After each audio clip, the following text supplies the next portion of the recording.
లోక్సభ బరిలో బీఆర్ఎస్ కీలక నేతలు. మెదక్ నుంచి కేసీఆర్ పోటీ, ఇతర స్థానాల నుంచి కేటీఆర్, హరీష్ రావు ఎన్నికల్లో సత్తా చాటడానికి తీవ్ర కసరత్తు.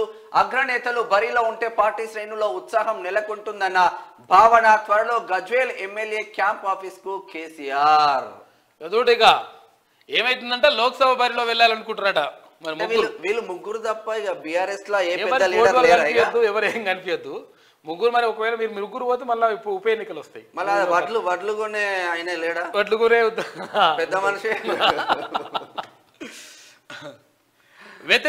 వ్యతిరేకతను అంచనా వేయలేకపోయాం.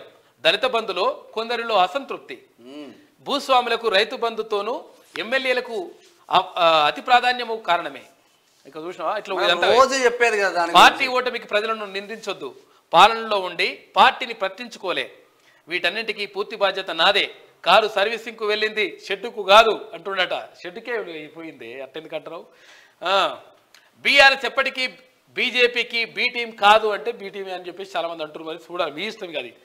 సుప్రీం జోక్యం వల్లే కవిత అరెస్టు కాలేదు. భువనగిరి పార్లమెంట్ నియోజకవర్గ బీఆర్ఎస్ సమీక్షలో కేటీఆర్ వ్యాఖ్యలు చేసిండు అని చెప్పేసి అంటే వాటి సుప్రీం ఓకే అదొకటి అయి ఉంటుంది. కానీ అది దాంతోపాటు ఇది కూడా ఒకటి అని చెప్పేసి రెండు రకాల చర్చ జరుగుతుంది.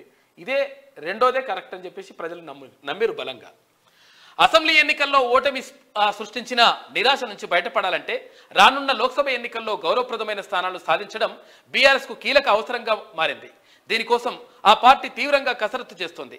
పార్టీ శ్రేణుల్లో ఉత్సాహం నింపడానికి కీలక నేతలు బరిలోకి దిగాలని నిర్ణయం తీసుకున్నట్టు తెలుస్తోంది. దీనివల్ల పార్టీలో ఆత్మవిశ్వాసాన్ని పెంచడంతో పాటు అధికార పక్షాన్ని గట్టిగా ఎదుర్కోవడం సాధ్యమవుతుందని బీఆర్ఎస్ భావిస్తోంది. పార్టీ అధినేత కేసీఆర్, వర్కింగ్ ప్రెసిడెంట్ కేటీఆర్ తో పాటు మాజీ మంత్రి ఎమ్మెల్యే హరీష్ రావు పోటీలో నిలవాలని ప్రాథమికంగా నిర్ణయించినట్టు విశ్వసనీయ సమాచారం. మెదక్ నుంచి కేసీఆర్ పోటీ పడవచ్చని తెలుస్తుంది. దీనిపై పార్టీ శ్రేణుల్లో ముమ్మరంగా చర్చ జరుగుతుంది.